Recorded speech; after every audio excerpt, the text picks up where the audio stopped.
possa nos envolver nesta noite. Boa noite também aos nossos irmãos que nos assistem via Facebook e YouTube. Que a paz do Mestre Jesus possa também chegar ao lado de cada um de vocês. E como é o mês de março, né, nós não temos uma leitura preparatória, tem uma música, né, e hoje nós vamos passar a música que foi definida para hoje.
Depois então dessa música, né, em homenagem às mulheres, vamos neste momento fechar os nossos olhos, nos conectarmos ao mundo maior. E nesse mês dedicado às mulheres, queremos pedir a permissão ao Mestre Jesus para dirigirmos a nossa rogativa àquela que, sem dúvida, foi a melhor e a maior mulher que veio à face da terra, nossa Mãe Maria Santíssima. E mentalizando neste momento a figura da nossa Mãe Maria Santíssima, queremos pedir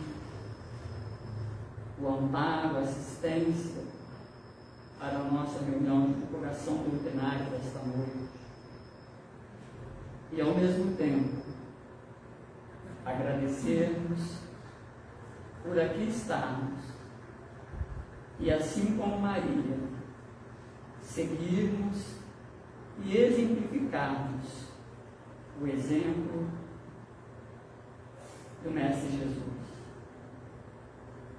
Pedimos aos benfeitores espirituais amigos, e em especial às benfeitoras espirituais da nossa casa, Irmã Sheila, Irmã Nina, Maria da Conceição, Cândia Machado, e tantas outras que possam incluir, amparar e guiar a fala da nossa irmã Camila, que irá nos falar nesta noite. E assim, em teu nome, Mãe Santíssima, em nome do Mestre Jesus e sobretudo em nome de Deus, nosso Pai, damos por iniciada mais uma reunião de divulgação doutrinária desta casa. Assim seja. Então, a Camila vai falar hoje sobre a mulher e seu papel na família. Para quem não conhece, a Camila é aqui da casa, né? Boa noite a todos. Boa noite. Boa noite a todos que nos assistem virtualmente, né?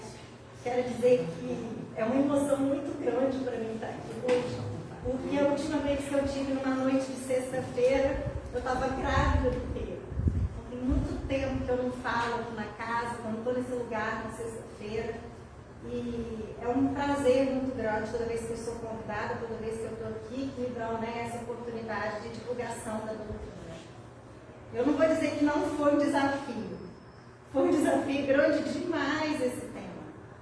Porque falar do papel da mulher na família, por mais que pareça simples, por mais que a gente ache que já sabe, é um desafio. À medida que a gente vai lendo, a gente vai percebendo quão desafiador é falar da mulher, né? E para saber do papel da mulher na família, eu acho que primeiro a gente precisa saber o que é família, tanto na visão do dicionário, quanto na visão da doutrina espírita, uma vez que a gente está aqui falando em nome da doutrina. Então, no dicionário, está dizendo assim, que família é um grupo de pessoas que vivem geralmente sob o mesmo teto. E também um conjunto de ascendentes, descendentes colaterais e afins de uma linhagem ou proveniente de um mesmo tronco. Ou seja, né, pessoas que vieram antes da gente, pessoas que vêm depois, que pertencem ao nosso tronco e que também vivem em conjunto. Isso é família para o dicionário. E para a doutrina espírita? O que será a família? No site da Federação está assim: a família representa importante célula da sociedade, espaço privilegiado das primeiras aprendizagens do espírito reencarnado, com relevante, importante função de amadurecimento espiritual.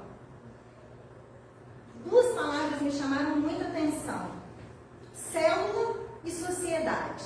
Porque se a gente for parar e pensar na biologia, né, a célula é essa estrutura microscópica que carrega informação genética de um determinado organismo. Elas são diferentes de acordo com o tecido que elas fazem parte, mas a partir delas é que esse tecido e o organismo vai sendo formado. Se a gente fizer uma analogia, né, com a família, a gente percebe que, apesar da célula ser essa menor porção estrutural do organismo, ela tem que levar a informação e organização do micro para o macro. Ela funciona por si só, mas ela rege todo o tecido e o organismo. E aí, quando a gente pensa na família, a gente percebe que a família também, ela funciona por si só. Ela tem uma estruturação única, cada família é única. A minha é única, de cada um de vocês, de todos esses que estão ouvindo a gente aqui. Cada uma tem uma estrutura única, mas que não está isolado. Porque influencia diretamente na sociedade. E no livro Constelação Familiar, de Joana de Anjos, psicografado por Edival, ela diz o seguinte: família é a base fundamental sobre a qual se ergue o imenso edifício da sociedade.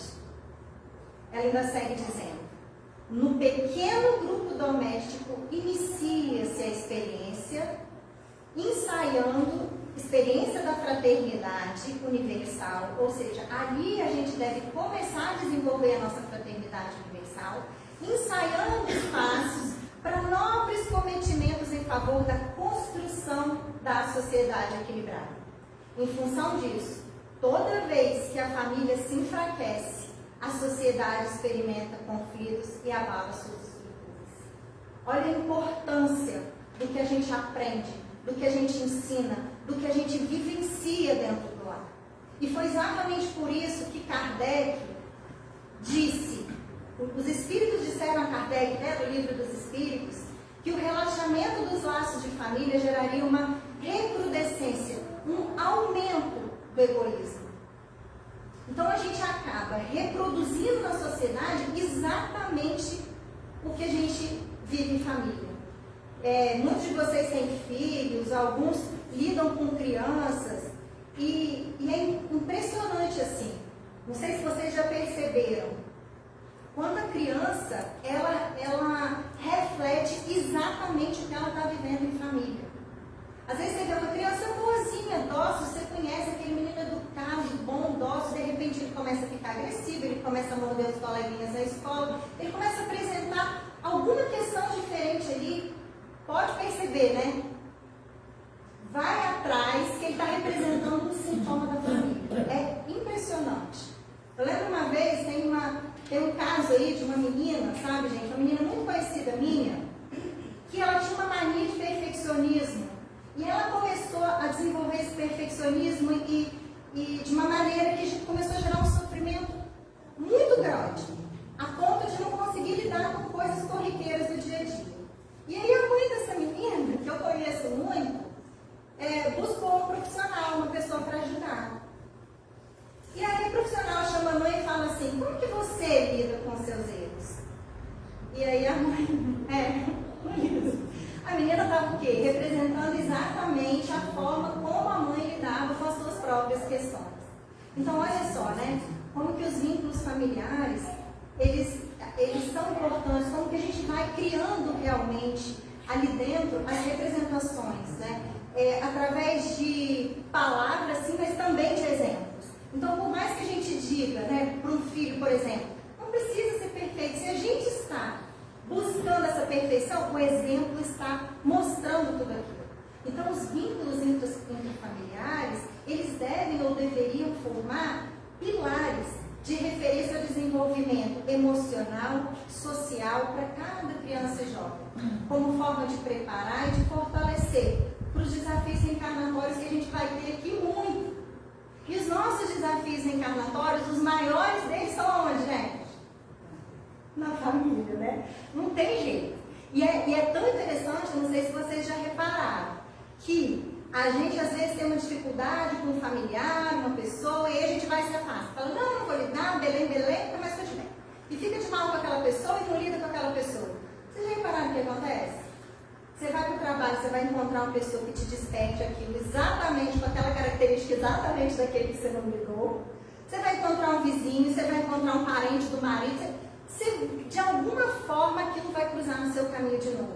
Porque o que a gente não lidou vai voltar. A família é o primeiro lugar que a gente tem para desenvolver aquilo. Se a gente não desenvolve, Deus não tira da gente a oportunidade de aprendizado. Mas que a família é realmente esse primeiro laboratório, isso é. E quem forma as famílias? Espíritos, né? Espíritos que reencarnam aqui por necessidades diversas. Necessidades, inclusive, relacionadas ao sexo biológico ao qual estão reencarnados. E aí a gente chegou numa outra questão. A gente reencarna, a gente assume, né? A gente tem um sexo quando a gente reencarna. Um sexo biológico. A gente possui. Mas e antes da reencarnação? Os espíritos lá no plano espiritual, eles possuem o sexo? Kardec ficou curioso com isso também e perguntou para os espíritos. E na questão número 200, eles responderam: não como a gente conhece, no sentido da organização biológica, como a gente entende, que há entre eles amor e simpatia, baseado na concordância dos sentimentos. E nas questões seguintes, 201 e 202, eles continuam dizendo que mesmo que os mesmos espíritos que reencarnam como homem hoje, podem amanhã reencarnar como mulher e vice-versa. Então eu posso ter uma reencarnação como mulher, uma outra como mulher, uma outra como mulher, daqui a pouco como homem, posso intercalar. E o que vai ditar essa escolha vão ser as provas que a gente tem que passar.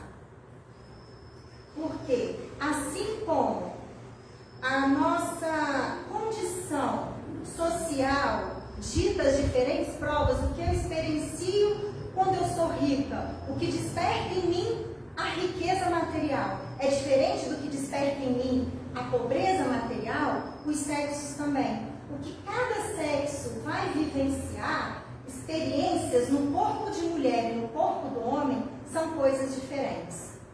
E a gente intercala justamente por isso, para que a gente absorva da experiência desses sexos o que eles têm para oferecer aqui nesse planeta. Mas essas diferenças, ela faz da gente melhor ou pior? Ela faz do homem melhor do que a mulher ou da mulher melhor do que o homem? Na questão 817 do Livro dos Espíritos, eles esclarecem que ambos, Deus criou ambos com inteligência do bem e do mal e faculdade, ou seja, capacidade de progredir. Então, somos todos iguais, né? Deus não criou todos nós simples e ignorantes, todos iguais. Assim como muitos de nós, principalmente nós mulheres, nos questionamos, Kardec também se questionou. Então, de onde deve vir a inferioridade moral da mulher em certos países? Inclusive como o nosso, que é de forma velada, né? Mas que existe e a gente sabe disso. E os espíritos responderam: do predomínio injusto entre os homens pouco moralmente adiantados, a força faz o direito. Então, quando a gente moralmente é pouco adiantado, a força é que vai fazer o direito. Mas até agora nós falamos das leis de Deus. E quanto às leis dos homens? Como é que fica? Na questão 822A, o codificador pergunta se a legislação, para ser justa, deve dar o mesmo direito a ambos os sexos. E quando eu me arrepio quando eu lembro dessa questão. Porque aqui no Brasil a gente sabe que desde 1988, né, com a promulgação da Constituição, foi declarado que homens e mulheres têm os mesmos direitos. Como eu já disse, ainda que a gente não veja isso na prática, porque as mulheres ganham bem menos ocupando o mesmo espaço, né? Tantos outros, as mulheres não podem vestir, às vezes, num determinado lugar, a mesma roupa que os homens, que os meninos usam. Então, assim, a gente, apesar da Constituição dizer isso, A gente sabe que ainda é muito difícil a gente ver na prática.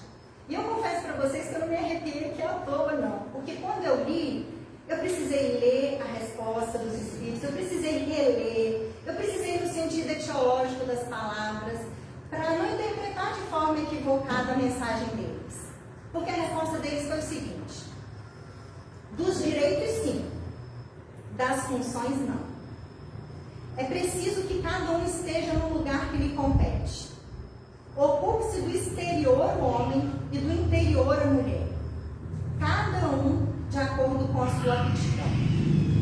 A lei humana, para ser equitativa, deve consagrar a igualdade dos direitos do homem e da mulher. Todo privilégio concedido a um ou a outro é contrário à justiça. A emancipação da mulher acompanha o progresso da civilização.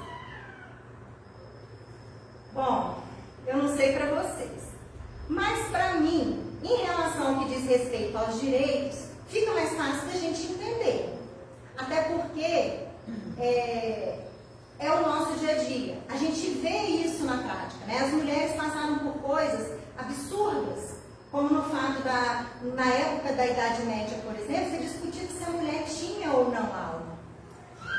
Na Revista Espírita, de janeiro de 1968, Kardec tem um texto que ele, se eu não me engano, As Mulheres Têm Alma. Eu não sei se é uma pergunta ou se é uma afirmação, agora eu não lembro. Mas enfim, o que ele cita ali? Uma menina de 20 anos que tinha feito uma faculdade, que tinha se formado, mas que não tinha ganhado seu diploma. E aí, vários concílios, vários grupos de homens se reuniam para saber se iam dar ou não a essa jovem o direito de exercer a sua profissão. E esse direito dessa jovem exercer essa profissão não era porque se ela tinha inteligência intelectual, se ela tinha capacidades cognitivas ou emocionais para desempenhar aquela função fora de casa, fora do lar dela. Era se ela tinha ou não alma. O Kardec estava injuriado com essa questão, né? Então, assim, como que a gente... Então, ali, gente, se a gente parar e pensar 100 anos atrás. Então, as mulheres, o espírito reencarnado no corpo de uma mulher, ele passa por situações inimagináveis por um espírito quando ele encarna no corpo de um homem. Essa semana agora, com todo esse bafafá do abuso, né, sexual do Daniel Alves, teve uma entrevista de um jogador que me tocou muito assim, e eu lembrei muito dessa fala de hoje, do Danilo. Ele colocou o seguinte, que ele conversando com uma amiga, e essa amiga falou para ele: olha, se eu vejo um caminhão estacionado, às vezes num lugar um pouco mais escuro, eu nem passo por trás, porque eu tenho medo de ser agarrado, eu tenho medo de alguma coisa, de algum tipo de violência, de algum tipo de abuso. Semana passada, no Fantástico, né, uma menina saindo do elevador, o rapaz vai lá e passa a mão nela. Então, são coisas que a gente não vê isso do contrário, da mulher fazendo com o homem. São coisas e experiências que só a mulher, inseguranças que só o espírito reencarnado mesmo como mulher, ele vai sentir. Então, a gente percebe o quanto a reencarnação no sexo A ou no sexo B, eles trazem possibilidades de experiências completamente diferentes. Se a gente parar e pensar um pouquinho, né, a mulher, ela é tida, inclusive, como responsável pelo pecado do mundo, gente. Quem aqui já não ouviu a história de Adão e Eva, a história que nos contaram? Eu não sei vocês né, nasceram em berço espírita, né? O espiritismo ele traz Adão e Eva como uma metáfora. Mas as outras religiões, e o meu primeiro contato foi em outra religião, Eva foi gerada da costela de Adão, né, reforçando o preconceito e a inferioridade. A mulher é formada a partir só do homem, né? E ela ainda por cima, ela que influencia Adão a comer o fruto proibido. A danada da Eva foi a culpada. A partir dela, né, simbolicamente, a mulher, a partir dela, da mulher foi instaurado o pecado original. Então, assim, olha quando a gente vai na Idade Média, quando a gente vai no início do mundo, sempre a mulher, olha quantas coisas a gente precisa desconstruir para que a gente consiga fazer com que realmente os direitos da mulher e do homem sejam equivalentes. E é uma pena muito grande que esse 8 de março ele tenha se tornado uma data tão comercial. Né? Eu imagino que a ONU, quando ela criou essa data, não era isso que ela desejava. Existem, né, várias hipóteses do porquê dessa data. Uma que foi um incêndio criminoso, outra hipótese de que as mulheres realmente e homens trabalhavam num galpão e que esses galpões eram fechados, né, essas fábricas eram fechadas para evitar que as pessoas saíssem, para se reunir, para fazerem greves, e que o incêndio, por conta do material do solo e por conta do material inflamável que era trabalhado ali, matou mulheres e homens inclusive. Mas o fato é que essa data era uma data para ser política, para que a gente lembre de discutir políticas públicas que tragam para as famílias e para a sociedade a equidade. Equidade que a gente pode entender como senso de justiça, respeito à igualdade dos direitos. Então, como eu mencionei, fica cada vez mais fácil e mais óbvio que nós temos os mesmos direitos que os espíritos reencarnados como homem, né? A gente ainda está distante, mas também a gente não pode ser pessimista e deixar de ver que também muitas coisas aconteceram, né? Muitas transformações vêm acontecendo. Inclusive está falando sobre isso aqui, né, numa casa espírita. Mas eu confesso que em relação à função a gente ainda precisa caminhar um bocado. A gente precisa ler essa fala de Kardec com bastante atenção. Quando ele diz: ocupa-se do externo o homem e do interno a mulher, a cada um com a sua aptidão, eu confesso para vocês que me deu um incômodozinho aqui assim. Eu falei, uai, gente, será que esse eu não entendi? Eu falei, parece que é inclusive contraditório, porque Kardec estava lá atrás, em 1800 e pouco, defendendo a mulher de poder ter um diploma para exercer algo no externo, e de repente uma fala dos espíritos falar que o homem tem que ficar no externo, a mulher no interno. Se o lugar é exclusivamente externo do homem e interno da mulher, por que ele pontuou isso e defendeu essa mulher? Vocês repararam que no fim da frase tem ali, a cada um conforme a sua aptidão? A maioria das mulheres tem sim uma sensibilidade mais aflorada? Sim, vocês me viram para eu chorar aqui ouvindo uma música. O cuidado mais intrínseco está na mulher? Geralmente, sim. Capacidade de expressar os sentimentos, muitas vezes maior do que o do homem? Sim. Esteve mais por muito tempo dentro do lar? Não vamos nem entrar na questão se era por uma escravidão ou por um desejo, mas esteve? Esteve. Acredito que sim. Mas são todas assim? São todas as mulheres que têm todos esses atributos ditos de mulher? Não. Definitivamente não. E aí, são menos mulheres? Então, cada um possui uma subjetividade. E essa subjetividade, inclusive, ela é construída a partir das múltiplas encarnações. Será que aquele espírito que reencarnou muito mais num corpo biológico como homem, ele vai ter todas essas aptidões citadas ali atrás, tão desenvolvidas quanto aquele espírito que reencarnou muitas vezes no corpo de uma mulher? Então, talvez a gente precise de ir com doses homeopáticas, né, desenvolvendo esses atributos que, na verdade, hoje acredito que por conta da gente estar no mundo de provas e expiações, ainda é necessário dividir em sexos biológicos, mulher e homem. É certo que o mundo precisa das diferenças, né? Homens e mulheres são sim diferenças, gente. A própria Constituição, a gente vê, são diferentes. Mas, claro que através delas acontece um avanço. Mas as funções ditas das mulheres, o papel dito das mulheres, ele pode, deve ser desempenhado só pelos espíritos encarnados num corpo biológico feminino, de mulher? E as novas construções familiares? E casais homoafetivos, 2 homens, por exemplo, com filhos. Alguém vai ter que desempenhar a função materna, que é dita de uma mulher até então. E aí? Significa necessariamente que eles estão fora do planejamento reencarnatório deles, porque um deles está desempenhando um papel que tipicamente era mais a mulher? Percebem que a gente analisando mais profundamente, a gente percebe que o buraco é muito mais embaixo, né? E se a gente olhar assim superficialmente, a gente talvez vai ter um entendimento que não é tão profundo. E a gente não pode esquecer que da mesma forma que Moisés e Jesus falaram uma linguagem, cada um para a sua época, Kardec e os espíritos também.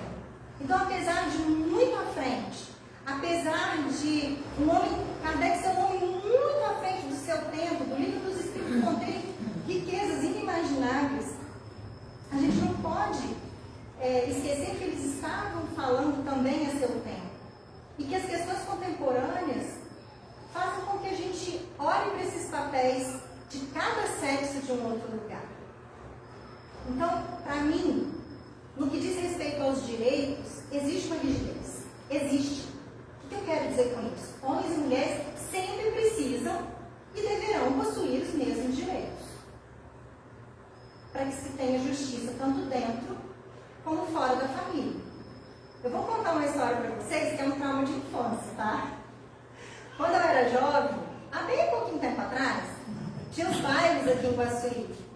E, e aí, eu queria ir para os bailes, mas eu só podia ir se meu irmão fosse, que é 2 anos e meio mais novo que eu.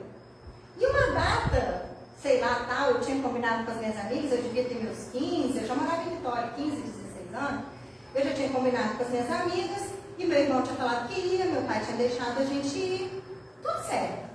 E aí eu comecei na minha função, porque meu irmão se arrumava rápido, né? A gente, a mulher, aí ó, tá vendo? Muito mais vaidosa, tô lá, cabelo, sei que lá, faz toda aquela função. Pronto, aí eu cheguei no quarto dele e falei, Vira, já pode se arrumar porque eu tô pronto. Ele disse, eu não vou não. Eu falei, oi? Ele falou, não vou não. Eu falei, pai, o Vitor não vai, mas eu tô indo. Ele falou, não, você não vai não. Eu falei, por quê? Porque seu irmão não vai. Oi? Mas meu irmão podia sair sem mim. 2 anos e meio mais novo, o que é isso? Desigualdade, extremo machismo. Desigualdade dos direitos. Porque eu era uma mulher, eu não podia sair sem o meu irmão. O direito fica claro. Mas e quanto aos papéis e funções? Para mim não existe uma rigidez. Os homens podem sim desempenhar papéis e funções ditas até então da mulher dentro do lar. Assim como a mulher pode desempenhar o papel que era do homem numa vida inteira, como o papel de provedora. O homem teve algum problema, ficou desempregado, a mulher não pode sair, não pode desempenhar do lado de fora algo que é da sua aptidão, como disse lá a questão. Isso faz dela fora do lugar dela na reencarnação, será? Eles sinalizam com isso, cada um com a sua aptidão. Portanto, as funções, elas são flexíveis. Isso não altera o progresso da civilização. Porque na mesma questão, Kardec diz, a emancipação, a música falou, né? Ou seja, a liberdade acompanha o progresso. A liberdade de escolha do ser escolher o que ele deseja. E refletindo, me fez concluir uma coisa, que a bagunça acontece porque é inegável que a gente vê uma sociedade extremamente desestruturada. Mas a bagunça acontece quando a função, independente de quem deveria fazer, não é feita. Então, por exemplo, a mulher saiu de casa para dividir um papel com o homem. A mulher não está ajudando o homem, ela está dividindo com ele uma responsabilidade. As tarefas de casa, que antes também eram só dela, continuavam sendo só dela. Não vamos entrar aqui se é ela que não abre mão, se é o homem que não quer fazer. Eu acho que dá uma outra palestra, mais uma hora de debate, né? Então, mas o quê? Quando a gente não executa, quando fica algo sem executar isso daí, que é a questão. A mulher sai, divide, é provedora junto com o homem, quando chega dentro de casa, né? Nem sempre, nem todos,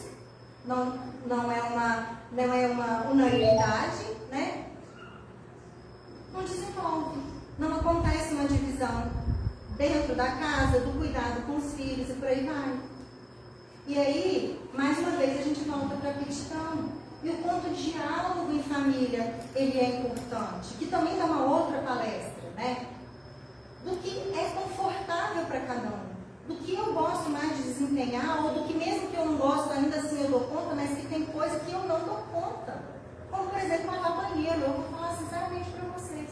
Eu não dou conta. A gente ficou sem ajudante e quem fazia isso era meu marido. Isso eu não dou conta. Agora, se botar ele na cozinha para fritar um ovo, capaz de nem o omelete sair.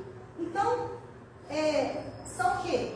Eu gosto da cozinha, vamos nos dividindo, e assim em todos os lugares, né?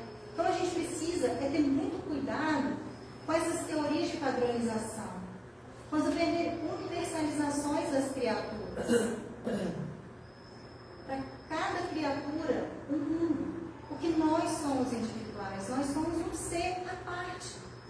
E a gente só consegue ser pleno quando a gente assume a nossa individualidade, quando a gente sai dos padrões, do padrão, inclusive, de que a mulher tem que estar do lado de fora trabalhando para ser alguém. Porque se a gente bobear, a gente foi para um outro extremo, de achar que a mulher, só tem valor quando ela sai de casa para trabalhar. Sem dar o valor àquela que fica ali, que eu falo, um serviço muito pior, eu não sei, né, quem faz aqui, quem já ficou, muito pior, não tem remuneração, não tem descanso. Então, olha como que a questão da padronização, ela leva a gente para lugares muito pequenos. Então, quando a gente decide trabalhar fora, que nós mulheres também, a gente consiga assumir que a gente não dá conta, que a gente dialogue, que a gente não consegue fazer tudo sozinho. Que a gente precisa dividir, parar de romantizar essa sobrecarga que nós mulheres estamos. Sair dessa disputa de sexo, gente. Não estou falando que somos todos iguais, criados iguais. A gente precisa vivenciar a parceria. Tão bacana quando a gente tem uma parceria dentro de casa, quando a gente tem um companheiro. Só que tem uma coisa que não dá para dividir. Tem uma coisa que só a mulher pode fazer pela família. É possibilitar que ele exista.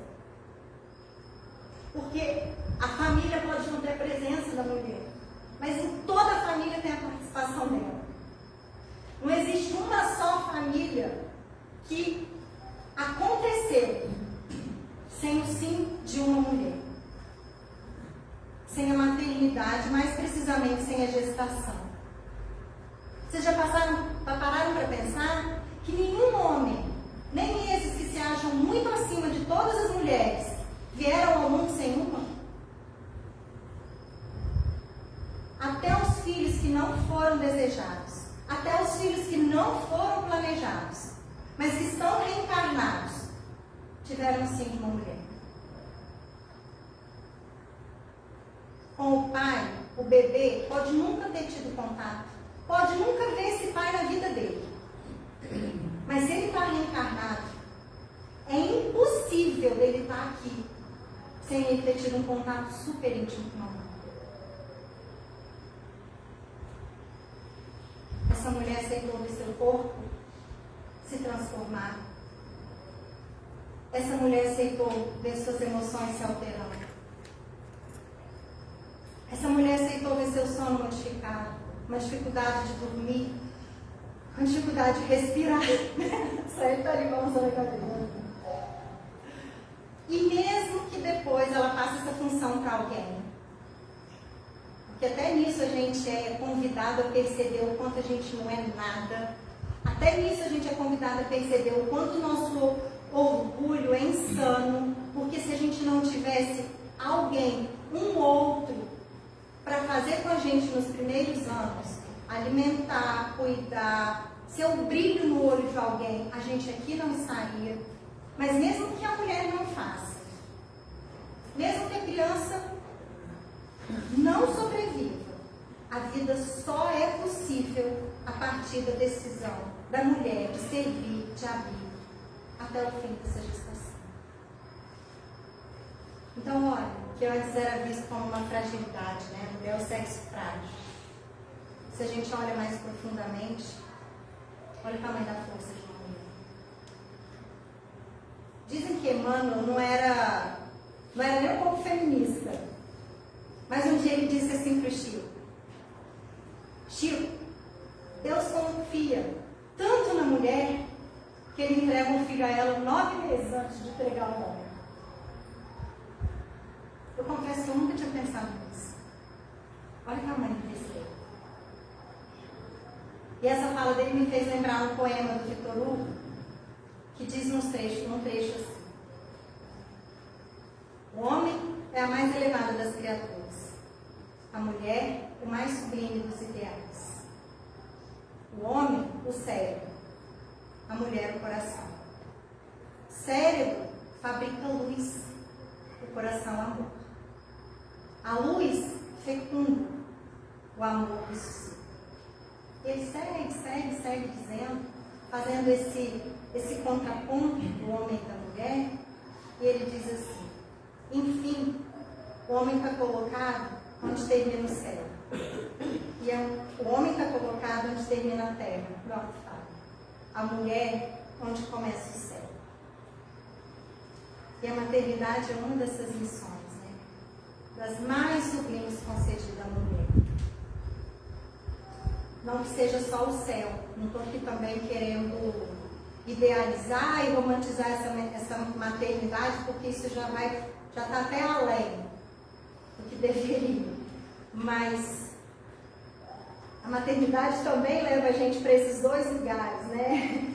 Mas olha como é sublime. Como a vida só é possível na Terra por conta de uma gestação, por conta de uma mulher, por conta da maternidade. É onde realmente a mulher, um dos lugares onde ela toca o céu. E não é à toa, né, que os centros espíritas eles estão cheios de evangelizadoras. A educação, né, o educar, o cuidar, ali intrínseco em muitas mulheres. Educação infantil, né? Educação infantil a gente vê 99,9% das tias. Mesmo que todas as funções do lar, mesmo com todas as funções fora do lar, que a mulher hoje tem, e a gente sabe que são muitas, que a gente não esqueça de cuidar desse lado também. Cuidar desse nosso papel, que também temos um papel dentro da família, seja ele qual for. Não necessariamente é fazer tudo. Mas se um dá banho, o outro alimenta, se um faz dormir, o outro conta história. Mas que a gente não se descuide desses momentos em família. O Rossandro Kringe, numa entrevista há pouco tempo atrás ali, ele conta que ele foi uma criança muito desafiadora, ele tinha dificuldade de aprendizado e ele escutava muito na rua que ele não ia dar em nada. E a mãe dele reforçava, né? A mãe dele falava: não, para com isso, você é muito maior do que isso, você sabe sim, você ainda vai me dar muito orgulho. E a mãe reforçava para ele o quanto ela acreditava nele. E ele conta que a partir do acreditar na mãe é que ele começou a acreditar nele. Olha a função desse outro, que Lacan chamou de grande outro, de nós, mulheres dentro do lar, para fazer com uma criança. Então o Rossandro, ele é muito claro, ele fala: foi só a partir da fala da minha mãe, de acreditar nela, que eu pude depois, mais velho, ter fé em mim. E um vídeo lindo da Federação de Santa Catarina, da Federação Espírita de Santa Catarina, diz assim: o lugar da mulher é aquele onde seu coração estiver, é aquele que seu talento lhe conduzir, aquele que seus sonhos idealizar, é aquele que ela deseja estar. Então que a gente, mulher, se conecte com a nossa essência. Só a gente pode dizer qual é o nosso lugar, seja ele exclusivamente dentro do lar, seja ele parcialmente dentro do lar, seja ele desejando ser mãe, seja ele não desejando ser mãe, e que a gente assuma, mas que a gente não perca nunca o olhar para a família, porque ela é a célula, ela comanda e é o alicerce de toda a sociedade. Uma boa noite a todos.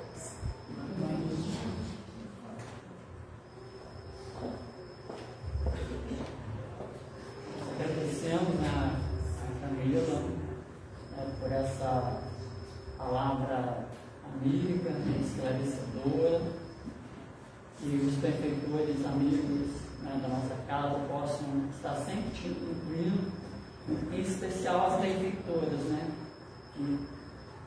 da nossa casa espírita.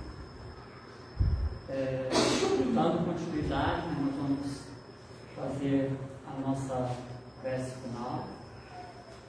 Vamos elevar o nosso pensamento até o nosso Pai Celestial, ao Mestre Jesus, nossa Mãe Maria Santíssima, aos mentores amigos, ao mentor espiritual da casa, Raimundo Cristão, aos demais mentores, para agradecermos por esta oportunidade de aprendermos um pouco mais das lições de amor do Evangelho vivo do Mestre Jesus, por aprendermos um pouco mais dessa doutrina de luz, dessa doutrina esclarecedora e consoladora, que possamos seguir na qualidade de espíritos, na fala da Camila, que possamos trabalharmos unidos, homens e mulheres, em prol do planeta de regeneração. E pedimos aos benfeitores espirituais que possam, neste momento,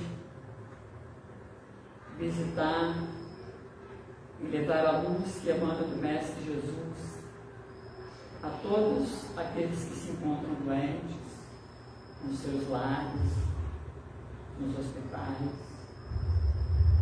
aqueles que se encontram encarcerados, cumprindo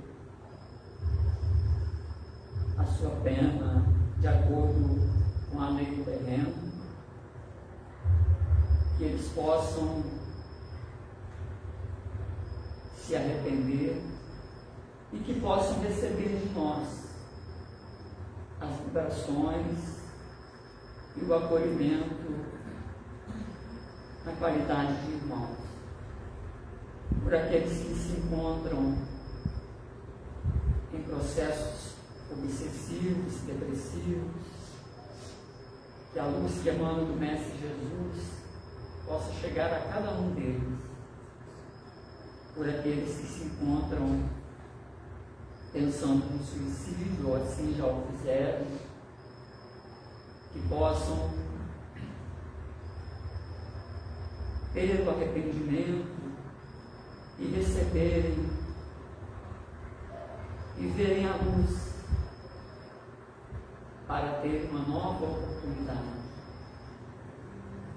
Que a luz do Mestre Jesus chegue em todas as dimensões, na esfera física e extrafísica, cujo planeta Terra ele governa. E ainda por acréscimo de misericórdia, pedimos a magnetização da água que se encontra no corredor e de toda a água do nosso planeta, e que ao dela fizermos uso, possamos ter as nossas dores amenizadas, cicatrizadas, de acordo com o nosso merecimento, da vontade da espiritualidade maior. E assim, em nome do mentor espiritual da casa, da irmã Cristão, em nome do Mestre Jesus, da nossa Mãe Maria Santíssima, e sobretudo em nome de Deus nosso Pai, pedimos a permissão do mundo maior para darmos por encerrada a primeira parte da nossa reunião de divulgação doutrinária desta noite. Assim,